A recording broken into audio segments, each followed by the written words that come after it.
मिल चुकी है। नौकरी के बदले जमीन घोटाला मामले में उन्हें राहत मिली है। तो बड़ी खबर आप तक पहुंचा रहे हैं। मीसा भारती राबड़ी देवी को राउस एवेन्यू कोर्ट से 1 लाख के मुचलके पर जमानत दे दी गई है। बड़ी राहत यहां पर बताते चले कि राबड़ी देवी और मीसा भारती को मिली है। लोकसभा में श्वेत पत्र पर केंद्रीय मंत्री अर्जुन राम मेघवाल ने कहा है कि सदन में चर्चा के दौरान हम तर्कों पर बात करेंगे। विपक्ष श्वेत पत्र पर अगर कुतर्कों का सहारा लेना चाहता है तो वो ले सकता है। जब निर्मला जी बात करेगी और हमारी तरफ से जब बात होगी, हम तर्कों के साथ बात करना चाहेंगे। वो अगर कुतर्कों का सहारा लेना चाहते हैं इस व्हाइट पेपर के इशू पर भी तो वो लें, लेकिन हम तर्कों के साथ ही हमारी बात रखेंगे। ब्लैक पेपर पर क्या कहेंगे? ब्लैक पेपर पर जो ये तो कुतर्क है ना।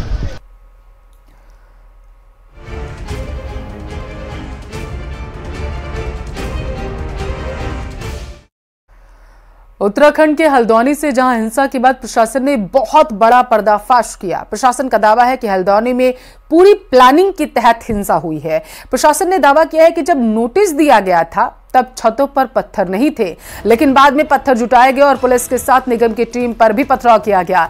पेट्रोल बम फेंके गए, थाने को घेरा गया, पुलिस वालों को जिंदा जलाने की कोशिश की गई। तो बड़ी खबर आप तक पहुंचा रहे हैं। बताते चले कि शांति के टापू पर हिंसा की खबरें सामने निकलकर उस वक्त सामने आई जब प्रशासन कार्रवाई करने के लिए पहुंचा हुआ था अवैध मजारों पर, और जानकारी ये सामने निकल कर आई कि उस दौरान जब नोटिस दिया गया था तो दावा ये किया जा रहा है कि उससे पहले छतों पर पत्थर नहीं थे, लेकिन उसके बाद जब प्रशासन कार्रवाई करने के लिए वहां पहुंचा तो पत्थरबाजी उन पर की गई। और बड़ी खबर यह है कि पुलिसकर्मियों को जिंदा जलाने की साजिश की गई थी।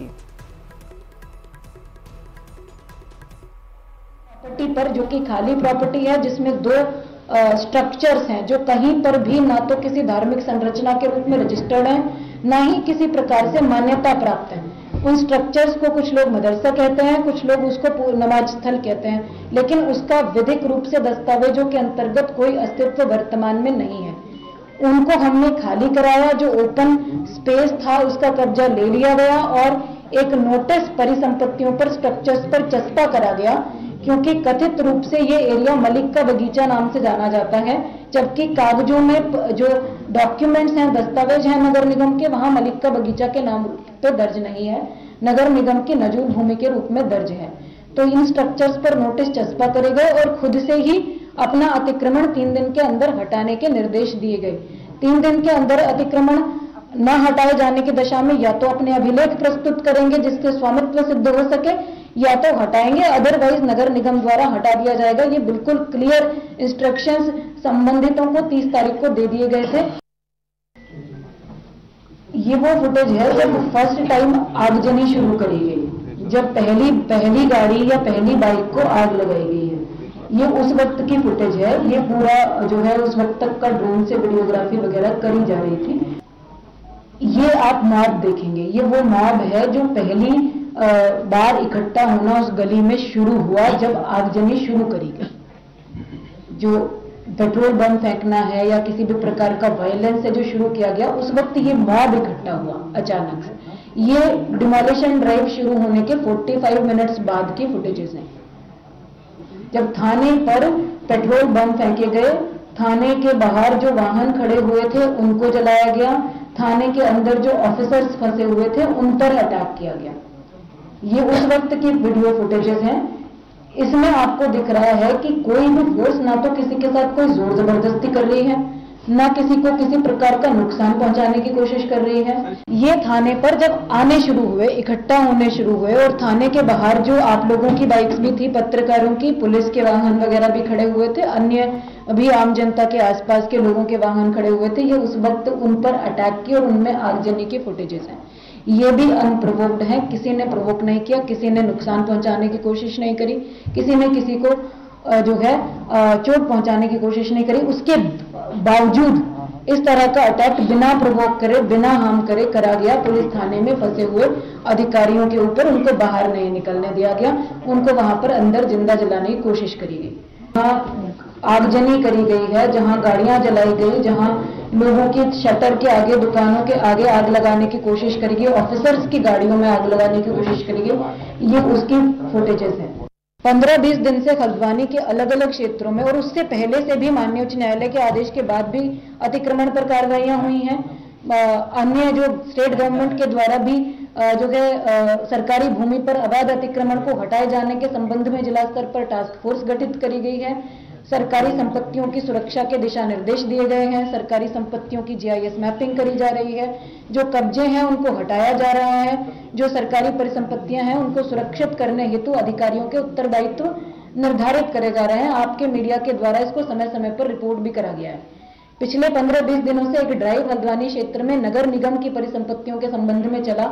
शहर के जो चौराहे हैं, सड़कें हैं, ट्रैफिक कंजेशन से मुक्ति दिलाने के संबंध में उनके चौड़ीकरण की एक्टिविटी भी चली। सभी जगह विधिक रूप से प्रक्रिया पूर्ण करते हुए सभी को नोटिस दिए गए, सुनवाई के अवसर दिए गए। सुनवाई समिति में करके प्रत्येक व्यक्ति को एक एक करके सुना और सबका निस्तारण किया। निस्तारण करने के बाद कुछ लोग माननीय उच्च न्यायालय में भी अप्रोच किया। कुछ लोगों ने, कुछ को समय मिला, कुछ को नहीं मिला। जहां पर समय नहीं मिला वहां डिमोलिशन ड्राइव भी नगर निगम, PWD और अन्य विभागों के माध्यम से अपनी अपनी परिसंपत्तियों पर टेकअप करी गई। तो मेरा ये स्टोरी, ये बैकग्राउंड बताने का मकसद ये है कि ये कोई आइसोलेटेड एक्टिविटी नहीं। और जयपुर से बड़ी खबर आप तक पहुंचाएंगे। रोडवेज बसों की अयोध्या जाने की तारीख तय हो चुकी है। 15 फरवरी से रोडवेज बसें अयोध्या जाने के लिए पूरी तरीके से तैयार हैं। OTS से CM भजनलाल शर्मा बसों को हरी झंडी दिखाएंगे, उन्हें रवाना करेंगे अयोध्या के लिए। 15 फरवरी को सभी संभाग की बसें एक साथ बताया जा रहा है कि अयोध्या पहुंचेंगी। पहले दिन सभी संभाग से बसें जयपुर पहुंचेंगी और 15 फरवरी दोपहर लगभग 1 बजे के आसपास CM हरी झंडी दिखाकर बसों को रवाना करेंगे। तो बड़ी खबर आप तक पहुंचा रहे हैं, जिसका इंतजार राजस्थान की जनता को था कि कब रोडवेज बसें जो हैं वो कम किराए के जरिए ही अयोध्या पहुंच सके और रामलला के दर्शन कर सके जाकर के। तो अब बताया जा रहा है कि संभाग से सभी बसें जो हैं वो जयपुर पहुंचेंगी और 15 फरवरी को CM भजनलाल शर्मा उन बसों को हरी झंडी दिखाकर अयोध्या के लिए रवाना करेंगे। तो इस वक्त की बड़ी खबर आप तक पहुंचा रहे हैं। रोडवेज बसों की अयोध्या जाने की तारीख तय हो चुकी है और वो शुभ तारीख 15 फरवरी।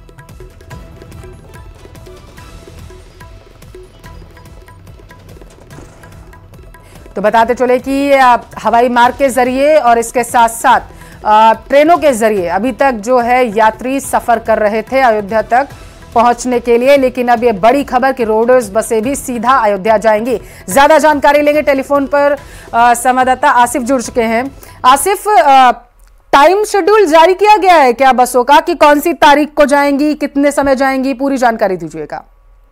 पल्लवी, लंबे समय से इंतजार किया जा रहा था। जैसा कि आप जानते हैं कि राजस्थान से फ्लाइट पहले से शुरू हो चुकी है अयोध्या जाने के लिए। उसके बाद में जो है वो रेलें शुरू हो चुकी है अयोध्या जाने के लिए। अब ऐसे यात्रियों के लिए राजस्थान रोडवेज ने इंतजाम किया है जो बहुत ज्यादा खर्चा वहन नहीं कर सकते, साधारण किरायों के ऊपर अयोध्या जाकर रामलला के दर्शन करना चाहते हैं, उनके लिए राजस्थान रोडवेज ने पहल की है।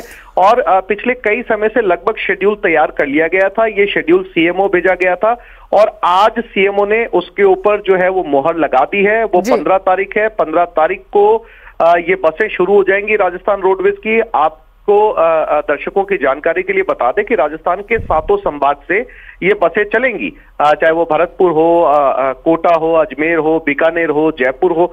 इन सभी संभागों से ये बसें जो है वो अयोध्या के लिए चलेंगी। लेकिन पहले दिन यानी कि 15 फरवरी को इन सभी संभागों से बसें चलकर पहले जयपुर आएंगी और एक साथ 5 से 6 बसें जो है वो OTS से जो CM है भजनलाल शर्मा, वो इन सभी बसों को पहले दिन एक ही समय पर हरी झंडी दिखाएंगे और सभी संभाग की बसें एक ही दिन एक ही समय के ऊपर रवाना होंगी और फिर 16 फरवरी को अलग अलग समय के ऊपर अपने अपने संभाग से ये बसें रेगुलर नियमित तौर पर अयोध्या के लिए चलेंगी। तो यात्रियों के लिए जो अयोध्या जाना चाहते हैं, सीधे अयोध्या जाना चाहते हैं, राजस्थान रोडवेज की बसों में बैठकर कम किराए के ऊपर जाना चाहते हैं, उनके लिए एक बहुत बड़ी अपॉर्चुनिटी राजस्थान सरकार ने दी है। बेहद खुशी की लहर होगी श्रद्धालुओं में इस खबर को देखने के बाद। बहुत शुक्रिया आसिफ तमाम जानकारी के लिए। सवाई माधोपुर के रामनगर डोसी में मोना नाम की महिला को बोरवेल में फंसे तकरीबन 60 घंटे से ज्यादा का समय हो गया। पिछले 41 घंटे से महिला को बोरवेल से निकालने के लिए रेस्क्यू ऑपरेशन चलाया जा रहा है, लेकिन महिला को अभी तक बोरवेल से निकाला नहीं जा सका है। रात 10 बजे गीली मिट्टी आने पर खुदाई कार्य रोक दिया गया था। अब आगे की खुदाई पोकलैंड मशीन के जरिए की जाएगी, लेकिन पोकलैंड मशीन अभी तक मौके पर पहुंची ही नहीं है। थोड़ी देर में जयपुर से पोकलैंड मशीन मौके स्थल पर पहुंचेगी, ऐसी संभावनाएं जताई जा रही हैं। मोना रामनगर डोसी में खुले बोरवेल में 90 फीट नीचे फंसी हुई है।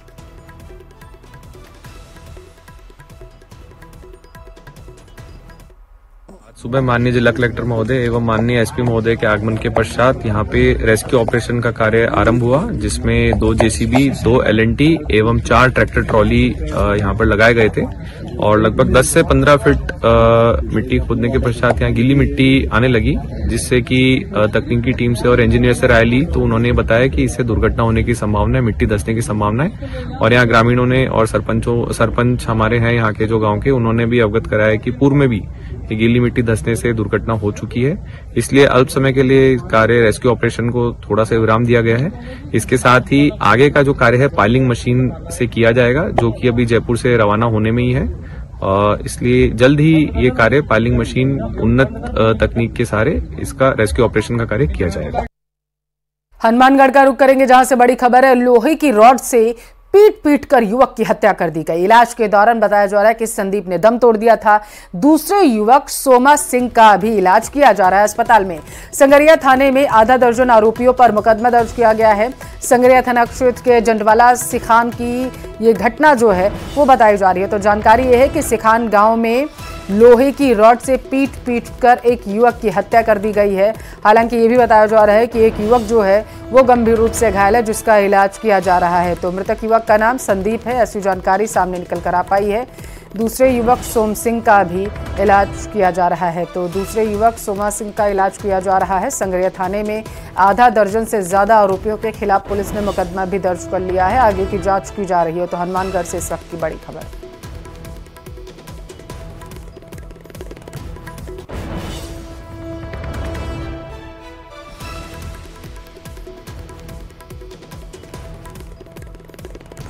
तो एक बार फिर से उपद्रवियों का तांडव देखने को मिला है हनुमानगढ़ में। बताते चले कि बदमाशों ने एक युवक की रॉड से पीट कर हत्या कर दी है। इस जघन्य कांड के बाद इलाके में हड़कंप मच चुका है। बड़ी संख्या पर मौके पर लोग भी मौजूद हैं।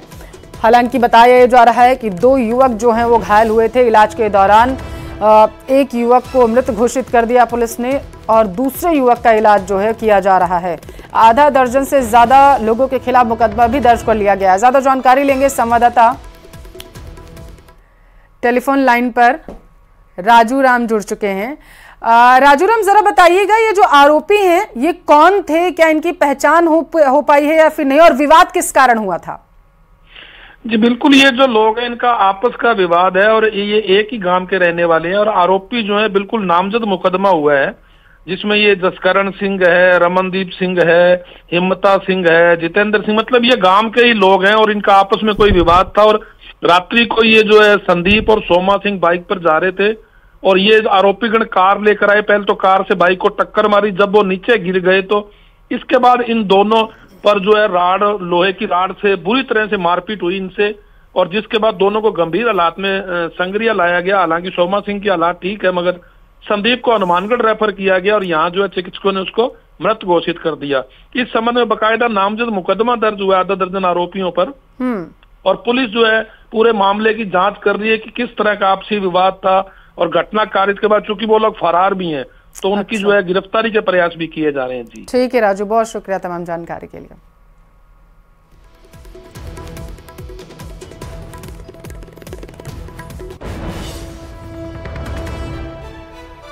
और इस वक्त की सबसे बड़ी खबर आप तक पहुंचाएंगे। जयपुर बम ब्लास्ट मामले में अपडेट सामने आया है। आरोपी सलमान को सुप्रीम कोर्ट से राहत नहीं मिली है। सुप्रीम कोर्ट ने आरोपी सलमान को जमानत देने से साफ तौर पर इनकार कर दिया है।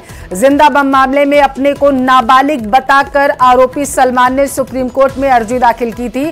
हालांकि बताया जा रहा है कि जमानत जो उसने दायर की थी खुद को नाबालिग बताकर, उसे जो है रद्द कर दिया गया है। जमानत जो है नहीं दी गई है सुप्रीम कोर्ट की तरफ से। तो बड़ी खबर आप तक पहुंचा रहे हैं जयपुर बम ब्लास्ट से जुड़ी हुई मामले में अपडेट सामने आया है। आरोपी सलमान को सुप्रीम कोर्ट से राहत फिलहाल मिलती हुई नजर नहीं आई है। सुप्रीम कोर्ट ने जमानत देने से साफ इनकार कर दिया है।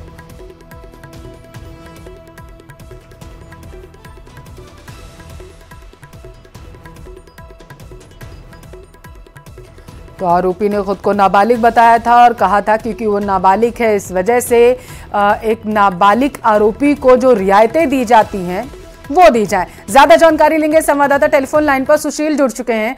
सुशील, सुप्रीम कोर्ट की तरफ से क्या कुछ कहा गया है इस पूरे मामले में? जी देखिए, साफ तौर से आरोपी सलमान ने खुद को नाबालिग बताते हुए फिलहाल जयपुर हाई कोर्ट के फैसले को सुप्रीम कोर्ट में चुनौती दी थी और ये कहा था कि जब ये बम ब्लास्ट हुआ था उस समय उसकी उम्र नाबालिग के तौर पर थी, लिहाजा उन्हें जमानत दी जानी चाहिए। लेकिन सुप्रीम कोर्ट ने हाई कोर्ट के आदेश में हस्तक्षेप करने से इनकार कर दिया। उनकी तरफ से कहा गया कि हाई कोर्ट का जो फैसला है वो तर्क संगत सही है, लिहाजा इस पूरे मामले में हस्तक्षेप करने का कोई औचित्य नहीं है। और यही आधार फिलहाल सुप्रीम कोर्ट ने आरोपी सलमान की याचिका को खारिज कर दिया। यानी कि साफ तौर पर जयपुर ब्लास्ट मामले में खुद को नाबालिग का आधार बनाते हुए आरोपी सलमान ने जो सुप्रीम कोर्ट का रुख किया था उस पूरे मामले में आरोपी सलमान को बड़ा झटका लगा है। हालांकि इस पूरे मामले में सुप्रीम कोर्ट ने आरोपी सलमान को जमानत देने से सीधे तौर पर मना कर दिया। जी बहुत शुक्रिया सुशील तमाम जानकारी के लिए।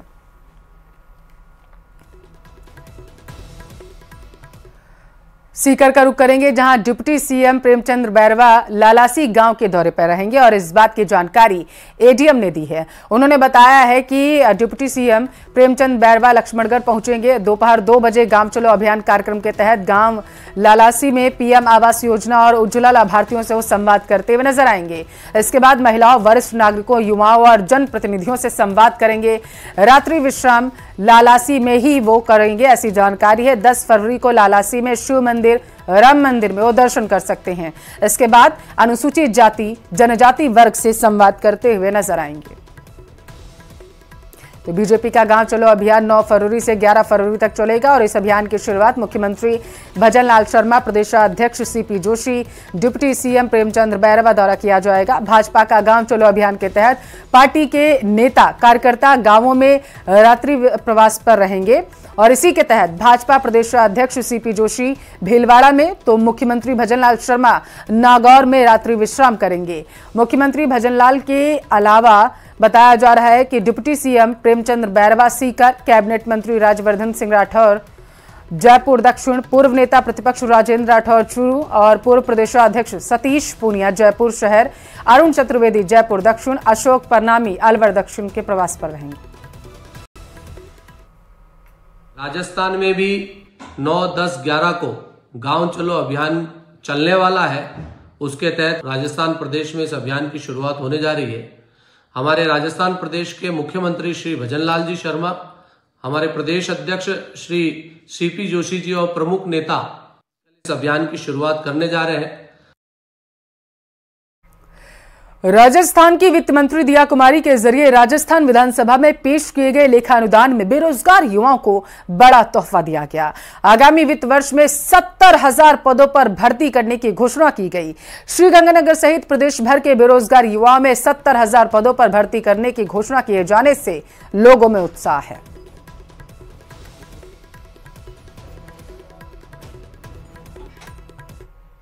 कुछ जरूर होंगे, लेकिन जो ये सरकार का प्रयास है ये तभी सफल होगा जब पेपर लीक ना हो, टाइम पर भर्तियां निकाली जाए और टाइम पर ही उनका पेपर लिया जाए। सर देखो, बहुत अच्छी बात है कि 70,000 वैकेंसी निकाल ली है, पर वो वैकेंसी टाइम पे कंप्लीट हो, टाइम पे एग्जाम हो, टाइम पे रिजल्ट आए और टाइम पे ज्वाइनिंग होए तो वो बहुत अच्छा रहता है। नहीं तो बच्चे वैसे ही बीच में ही रह जाते हैं, तैयारी करते हैं एग्जाम होते नहीं है, तैयारी करते हैं एग्जाम होते नहीं है, आगे चले जाते हैं, फिर आगे चले जाते हैं, बच्चे निराश हो जाते हैं और तैयारी छोड़ देते हैं।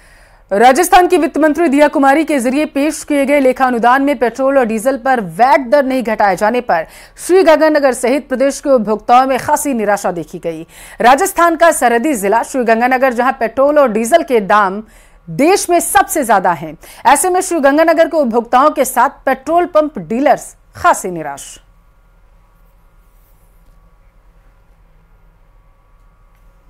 निराशा है।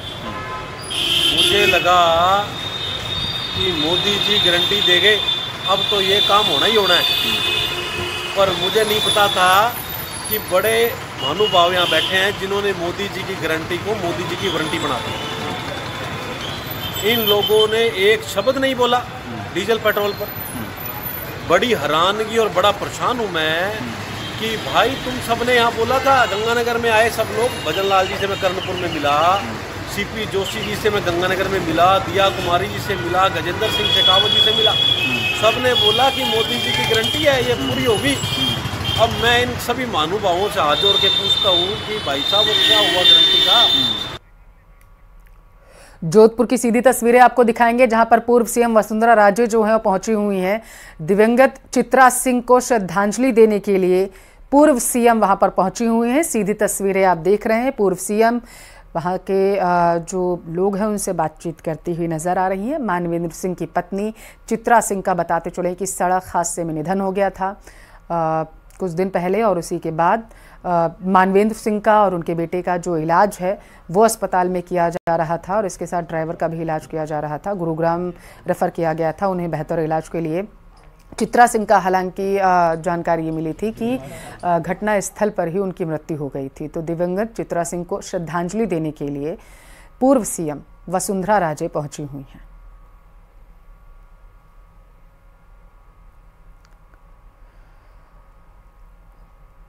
तो चित्रा सिंह का सड़क हादसे में निधन हो गया था। बताते चले कि जानकारी ये मिली थी कि 160 की स्पीड से जो है वो गाड़ी चल रही थी और जानकारी ये मिल पाई थी कि ड्राइवर को नींद की झपकी आ गई थी, इस वजह से वो हादसा हुआ था। गाड़ी जो थी वो डिवाइडर को तोड़ती हुई आगे निकल गई थी और जिसकी वजह से चित्रा सिंह की मौके पर ही मौत हो गई थी। हालांकि मानवेंद्र सिंह और उनके बेटे और ड्राइवर गंभीर रूप से घायल हुए थे। अजमेर के कानीखेड़ी गांव में कंटेनर जलकर राख हो गया। आगजनी के बाद से ही ट्रक ड्राइवर और खलासी घटना स्थल से नदारद नजर आए। सूचना मिलते ही फायर ब्रिगेड की टीम मौके पर पहुंची, आग बुझाने की कोशिश की जा रही है। फिलहाल पुलिस आगजनी के कारणों को जानने में जुटी।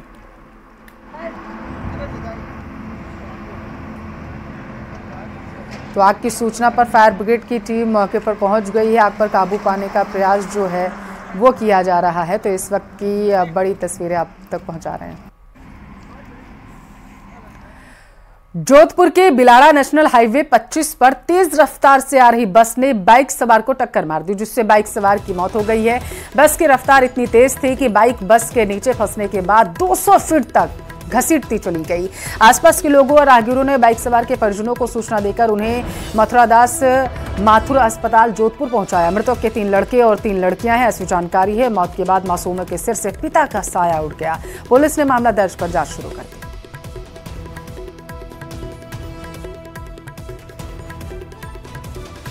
झुंझुनू में यमुना नहर के मुद्दे ने जोर पकड़ लिया। किसान पिछले 39 दिनों से लाल चौक स्टैंड पर यमुना नहर के पानी की मांग को लेकर धरना दे रहे हैं। किसानों ने चेतावनी देते हुए कहा है कि लोकसभा चुनाव से पहले अगर इस समस्या का हल नहीं निकाला गया तो किसान यमुना के पानी की मांग को लेकर बड़ा निर्णय ले सकते हैं।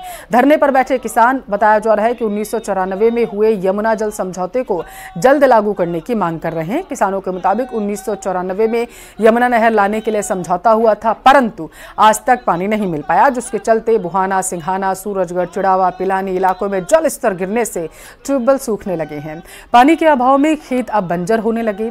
अगर जल्द जिले को नहर का पानी नहीं मिला तो किसानों को खेती छोड़कर अन्य जगह पलायन करना पड़ेगा। कांग्रेस और बीजेपी सरकार ने एक दूसरे पर आरोप लगाते हुए 30 साल निकाल दिए। उन्होंने कहा, मौजूदा समय में केंद्र, राजस्थान और हरियाणा में भाजपा की ही सरकार है, इसलिए जनता के हितों को ध्यान में रखते हुए कर्तव्य बनता है कि यमुना नहर जल समझौते को जल्द पूरा किया जाए।